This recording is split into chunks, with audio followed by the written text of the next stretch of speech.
Bonjour à tous, c'est encore le Dr VRV. Bienvenue dans cette nouvelle vidéo. Comme vous l'avez certainement constaté, je suis au Canada, ça fait un mois et quelques semaines déjà et je reçois pas mal de messages me disant Dr VRV, comment est-ce qu'on fait pour immigrer au Canada?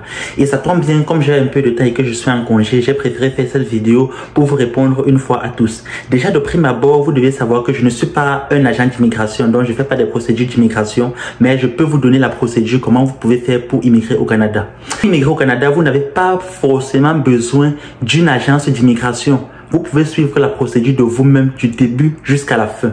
Suivez cette vidéo et je vais vous donner toute la procédure en fait.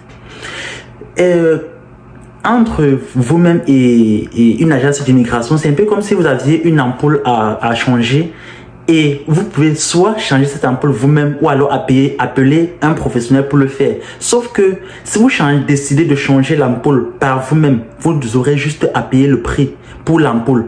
Mais si vous décidez de faire venir un technicien pour vous aider à changer cette ampoule, vous devez non seulement payer l'ampoule, mais également payer les frais d'intervention du technicien. Donc voilà toute la différence. En faisant la procédure vous-même, vous pouvez réduire les coûts de moins 50%. Ce n'est pas négligeable, ce n'est pas petit argent en fait, on parle des grosses sommes. Maintenant, l'immigration au Canada en fait, c'est deux axes. Il y a plusieurs manières, mais les deux axes les plus souvent qui reviennent, c'est entrée express ou ARIMA. Vous devez comprendre que l'entrée express, c'est la procédure d'immigration pour tous ceux qui veulent venir au Canada dans n'importe quelle province, hormis le Québec. Si tu veux déjà venir au Québec, qui est la province francophone, tu vas passer par ARIMA. ARIMA, c'est la plateforme du gouvernement québécois en ce qui concerne l'immigration pour ceux qui veulent venir au Québec. Maintenant, si vous êtes travailleur qualifié et que vous aimeriez venir au Québec, vous devez forcément passer par ARIMA. Je vais mettre tous les liens en description de la vidéo afin que vous puissiez facilement vous retrouver pour que ça ne soit pas un peu flou dans votre tête. La première étape pour celui qui veut immigrer au Canada, c'est déjà d'évaluer son pointage. Le pointage, c'est quoi? C'est de voir si tu as les points nécessaires qui te permettent de t'hisser à un certain niveau pour être tiré dans le bassin ARIMA. ARIMA, c'est un bassin en fait. C'est une plateforme où tu vas venir. Tu vas donner ton profil. Tu vas entrer ton profil et en fonction de ton profil, le gouvernement canadien ou québécois pourra te retirer du bassin et te donner une invitation à présenter quelque chose qui est une déclaration d'intérêt. Pour me récapituler un peu, pour que vous compreniez mieux, vous devez donc déjà évaluer votre pointage. Il y a un lien ici en bas qui est évaluer le pointage. Vous allez essayer de le faire. Pour évaluer son pointage, vous allez remplir votre âge, votre statut matrimonial en fait, vos études. Pour que vous compreniez un peu ce que c'est que le pointage, si par exemple vous avez fait juste des études secondaires, vous avez 1 point. Mais si vous avez fait des études supérieures, peut-être plus de 3 ans, vous avez 10 points. Vous voyez que c'est quand même, vous voyez l'écart entre 1 et 10 points. C'est un peu ça le pointage. Là-bas également, il y a un autre aspect qui est très important, c'est votre expérience professionnelle. Si vous avez une expérience professionnelle que vous pouvez prouver, c'est encore plus colossal, ça vous donne encore beaucoup plus de points. Maintenant, c'est également en fonction de votre profession, parce qu'il y a des professions qui sont sollicitées, qui sont prisées, comme les techniciens, les médecins, les enseignants. Ce sont des personnes qui sont prisées, en fait, qui obtiennent des meilleurs scores dans les pointages en fonction de la CNP. La CNP, c'est le code national des professions. C'est en fonction de cela que vous êtes classé, en fait, en fonction de votre profession. Un autre élément qui est encore important, c'est le test de langue. Oui. Pour venir au Québec, il y a ce qu'on appelle la franchisation. Ça veut dire que vous devez être apte à parler français. Et pour parler français, vous devez le prouver. Vous devez donc faire un test de connaissance du français, qui est un TCF que vous pouvez faire à l'Institut français de votre pays et tout. Et c'est ça qui approuve que vous avez un niveau tel en français. Peut-être que pour faire l'évaluation, vous devez juste entrer 2 ou 3 paramètres, mais peut-être que vous n'avez pas encore fait le test de langue, donc vous allez plutôt simuler et voir un peu à quel niveau vous vous trouvez.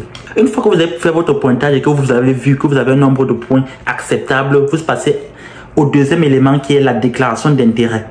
La déclaration d'intérêt maintenant, c'est que tout ce que je vous ai dit plus haut, vos études, votre état matrimonial, vos diplômes et votre profession, votre expérience professionnelle, vous allez faire ça sous forme de déclaration d'intérêt. Après être allé sur ARIMA, vous allez créer votre profil ARIMA. Vous allez entrer et faire une déclaration d'intérêt en renseignant tout ce que je vous ai dit là. Lorsque vous allez renseigner tout ça, on va vous mettre dans ce qu'on appelle le bassin. Le bassin, c'est un endroit là où tous ceux qui ont rempli des déclarations d'intérêt s'y trouvent. Maintenant, chaque temps, le gouvernement québécois fait des tirages. Si votre pointage est favorable et si c'est votre CNP ou en fait votre profession qu'on recherche à ce moment-là et que vous avez des quotas qui est atteint, on va vous donner donc une invitation. Cette invitation, c'est une invitation à présenter une demande de sélection permanente. Lorsqu'ils vous envoient cette invitation, donc, en retour, vous devez leur envoyer vos documents. Des documents de naissance, toujours les diplômes. En fait, c'est juste qu'ils veulent voir si la déclaration que vous avez faite est une déclaration normale et si vous êtes vraiment sérieux dans la déclaration que vous avez faite. Quand vous envoyez les documents, ils vérifient et ils voient donc que ce sont les documents que vous avez bel et bien envoyés et qui sont conformes. Ils vont donc vous délivrer ce qu'on appelle un CSQ. Et ce CSQ, ça a les frais en fait. Donc, quand vous envoyez les documents par DHL également, vous payez les frais. C'est 844 $, bon, pour l'année, je sais pas, ça peut varier en fonction du nombre de personnes, mais si vous êtes seul, c'est 844 $. Lorsque vous allez donc payer ça et qu'ils vont vous donner votre CSQ, qui est le certificat de sélection du Québec, ça veut dire que le Québec accepte que vous pouvez déjà venir dans cette province pour y rester. Sauf que ce n'est pas le Québec qui va vous donner le visa. Le Canada, en fait, c'est fédéral. Ça veut dire que c'est le gouvernement fédéral qui décide d'octroyer le visa ou pas.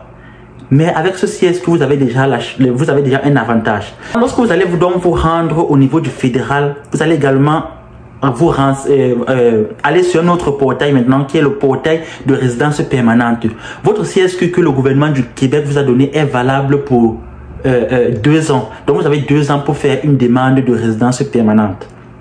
Rendu donc au niveau du fédéral, vous allez faire votre demande de résidence permanente sur le portail de résidence permanente. C'est la même chose et c'est toujours toute la paperasse que vous allez remplir, vos antécédents, qu'est-ce que vous avez fait durant les 10 dernières années, votre état matrimonial, votre état civil. Les mêmes choses reviennent, vous les remplissez encore et encore. Sauf que cette fois-ci, vous payez des frais qui sont un peu plus élevés. C'est dans les 1300 quelque chose pour une personne seule et pour toute la famille, ça remonte encore un peu plus les frais que vous allez payer au niveau du gouvernement fédéral.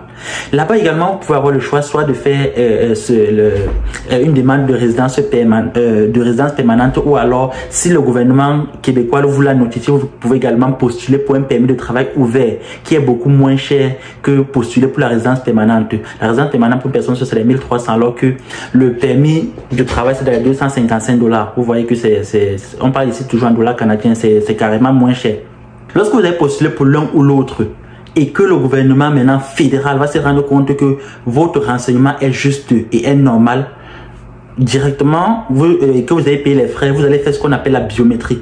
La biométrie, c'est juste renseigner, on va prendre vos empreintes, votre photo pour rentrer ça dans le fichier canadien en fait.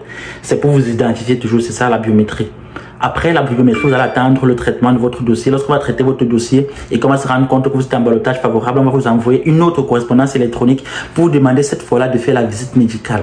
Vous allez faire la visite médicale d'un centre et après cette visite médicale, vous allez vous rendre, vous allez voir le résultat. Si votre visite médicale est favorable, votre dossier sera à ce moment-là complet et ils vont vous envoyer une autre correspondance électronique cette fois-ci pour vous demander d'envoyer votre passeport. Vous allez envoyer donc votre passeport et lorsque votre passeport va vous retourner, il y aura votre visa à poser dessus. Vous êtes à ce moment-là prêt pour le voyage. Donc, c'est juste bon voyage. Je sais que j'ai été un peu rapide et un peu très bref, mais si je prends le temps pour vous exposer tout ça de manière détaillée, ça va prendre beaucoup de temps. Maintenant, vous pouvez me poser des questions et s'il y a un sujet ou une place que vous n'avez pas bien cerné, je peux refaire une vidéo maintenant uniquement en me concentrant sur cette étape-là. Je sais que créer les profils, que ce soit sur Arima, remplir sa déclaration d'intérêt, aller sur le portail de résidence permanente, remplir tout les documents qui y a là-bas, parfois ça embrouille, même payer les frais et tout ça, aller sur ISCC, ouvrir son compte, parfois c'est un peu waouh, c'est beaucoup d'informations en même temps, mais au fur et à mesure que vous allez y aller, et si vous êtes également un fan de la lecture, si vous pouvez lire des trucs sur internet, regarder d'autres choses, vous pouvez le faire tout seul et c'est facile en fait. Tout ce que je tenais à vous dire également, c'est que les agences d'immigration n'ont aucun moyen de pression sur le gouvernement québécois ou canadien. Ça veut dire quoi? Ça veut dire qu'ils ne peuvent en rien influencer la procédure.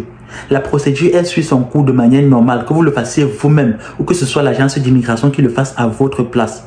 Vous allez attendre les mêmes délais et c'est la même procédure en fait. Sauf que peut-être eux, ils ont l'expérience, ils le font tous les jours et ils peuvent éviter certaines erreurs que vous ne pouvez pas par exemple éviter. Mais n'ayez pas peur, vous pouvez vous lancer et avoir foi en vous, avoir foi en Dieu il va vous guider en fait. C'est juste ça. N'ayez pas peur, lancez-vous. Vous pouvez le faire tout seul, besoin de personne. Je Je vous souhaite tous un bon voyage. Maintenant, pour revenir à moi particulièrement, je suis venu au Canada, c'est pour découvrir, c'est pour comprendre comment ça fonctionne, puisque si je suis considéré comme le docteur VRV en Afrique et que j'ai fait beaucoup de choses à la VRV, je peux pas me limiter à ça. Il faut toujours, tout être humain qui se respecte et qui veut vraiment aller de l'avant doit se frotter à de nouveaux challenges, à de nouveaux défis. C'est là la raison de ma venue ici, me frotter à de nouveaux challenges, à de nouveaux défis, voir d'autres systèmes qui existent, me confronter à ça, essayer d'aller de l'avant pour donner le meilleur de moi-même. Donc, j'espère que vous allez continuer à me suivre, que vous allez continuer à liker les vidéos, à poser des questions et qu'ensemble, on va aller vers un avenir meilleur, un avenir prometteur, un avenir technique, professionnel. On va être des personnes professionnelles, des personnes qui travaillent, des personnes qui ont de l'amour pour le métier, des personnes qui aiment ce qu'elles font et des personnes qui se donnent à fond pour se hisser au sommet. C'était le docteur VRV. Seul, on est fort, mais ensemble, on est invincible. Ciao, à plus.